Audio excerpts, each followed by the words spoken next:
Aujourd'hui, les enfants victimes d'inceste doivent rester vivre avec leurs agresseurs, mais ça pourrait bientôt changer, je vous explique. En France, un enfant est victime toutes les 3 minutes de viol ou d'agression sexuelle. Dans 27% des cas, ces agressions sont commises par leurs parents, le plus souvent leur père. Une proposition de commission d'enquête va être votée le 16 décembre prochain à l'Assemblée nationale. Et cette proposition, portée par le député Christian Baptiste, permettrait de mieux encadrer le parcours d'un enfant victime d'inceste parental.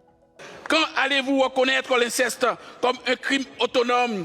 Pourquoi le témoignage d'un enfant, ses symptômes, sa peur ne suffisent pas pour déclencher une instruction judiciaire? Alors que contient cette proposition de commission d'enquête? Tout est parti d'une pétition lancée par le collectif Incesticide France, lancée en 2021. Siam Garce, à l'origine du collectif, décide de récolter des témoignages de parents. En quelques semaines, près de 600 parents dont les enfants étaient victimes d'inceste par l'autre parent ont témoigné. Voilà, le constat, c'est que quand un enfant révèle que son parent le viole, la justice ordonne à l'enfant de vivre chez son bourreau, chez son agresseur.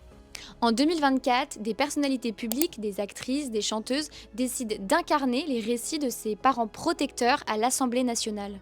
L'ADN de mon bébé de 6 mois a été retrouvé sur plusieurs sextoys. Ma fille a dénoncé des viols anal, vaginal, oral et éjaculation sur sa poitrine.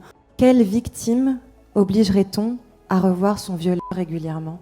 Alors en quoi cette commission, c'est plus qu'une proposition, mais c'est aussi une révolution pour les parents protecteurs? En France, 160 000 enfants sont victimes de violences sexuelles chaque année. En moyenne, une procédure dure 2 ans et demi, du dépôt de plainte au jugement. Durant cette période, les enfants sont contraints de vivre chez leur agresseur. Certaines mères ne respectent pas la garde alternée et se voient retirer leurs droits. Et la spécificité de l'inceste parental, c'est que l'agresseur, il a les droits sur l'enfant.